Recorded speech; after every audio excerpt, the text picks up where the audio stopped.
बंकीबाहाल आकाश ginning कपा मिल्लारे आसी गुरुतर अभियोग मंडी पूर्व बंकीबाहाल आकाश जेनिंग कपा मिल्ले हजार हजार क्विंटाल कपा भर्ती चाषी नाँ फल्स एंट्री कर कोटी कोटी टंका हड़प करने योजन सांघातिक अभियोग पाटनागढ़ उपजिलापाल सुनील कुमार मेहर तदंत नहीं दृढ़ कार्यानुष्ठान प्रतिश्रुति बलांगीर जिला पाटनागढ़ उपखंड जोगीमुंडा आरएमसी रे बुधवार दिन बलांगीर सांसद और प्रशासन पक्षर कपा मंडीर उद्घाटन होइछि।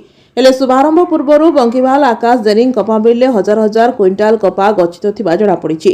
मंडी पूर्व एते कपा आसिला केउंठु एने उठिछि सांघातिक प्रश्न। चाषी को शोषण करी एही मिल कर्मचारी चाषी ठारू क्विंटाल पिछा 6000 रु 6500 टंका कपा किनी सीसीआई ठारे एंट्री कराई कोटी कोटी टंका हड़प करने योजना करुवा नहीं सांघातिक अभियोग होछि।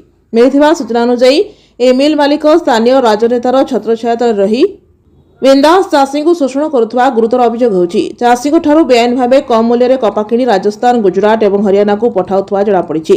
तेणु प्रशासन याकू गुरुतर सह नहीं किभଳି चाषी हंतसंत न होई उचित मूल्य कपा बिक्री करिपारिबे से नहीं दृष्टि देई एभଳି असाधु मिलर्स उपरे कड़ा कार्यानुष्ठान पाई चाषी माने दृढ़ दाबी करिसेंति। तेणु पाटनागढ़ उपजिलापाल एने ए मिल उपरे तदंत करी उचित कार्यानुष्ठान पाई दाबी करिसेंति अंचलवासी और चाषी नेता। ब्यूरो रिपोर्ट मिर्चा न्यूज।